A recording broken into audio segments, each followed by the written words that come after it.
ఖమ్మం శివార్లున్న వెలుగుమట్ల భూదాను బాధితుల బాధలు చెప్పరాకుంటున్నాయి కదా. మొన్నటిదాకా సర్కారు ఇండ్లు కూలగొట్టిందని అందరూ పోయి అంబేద్కర్ భవనంలో ఉంటే ఇప్పుడు అండ్లకెళ్ళి వెళ్ళిపోవాలని అధికారులు ఖాళీ చేపిస్తున్నారట.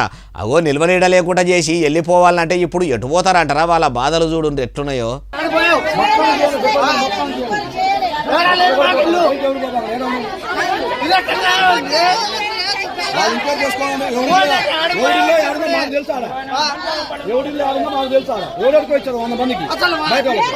ఇట్లా అంబేద్కర్ భవనంలోకి వెళ్ళిపోవాలంటే ఇప్పుడు ఏడికి పోయి ఉంటామండి, మాకు ఇల్లు లేదు, వాకిలి లేదు, జాగ లేదు, ఏది లేదు, ఇప్పుడు వెళ్ళిపోవాలంటే ఏడికి పోతామని ఇట్లా కండ్లకు నీళ్లు తెచ్చుకొని బాధపడుతుర్రట.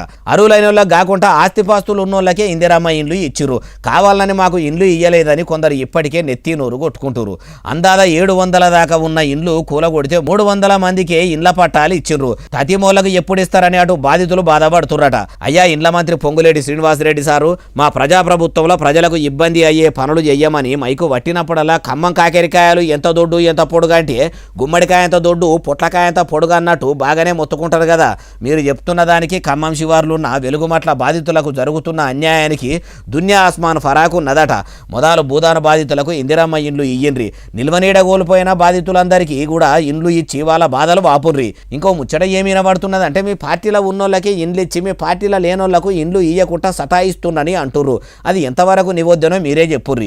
మార్పు మార్పు మార్పని మీ షెయి సర్కార్ను ఏలువడ్లకు తీసుకొస్తే వాళ్లకు నిల్వనీడ లేకుండా చేసి రోడ్డు మీద వేసి షెయి గుర్తుకు ఓట్లు వేసి చేతి గుర్తుకు సేవ తెచ్చినోళ్ళనే చెట్ల కిందికి తెస్తారు అనుకోలేదంటుర్రు ఈ ముచ్చటిన్నోళ్ళు.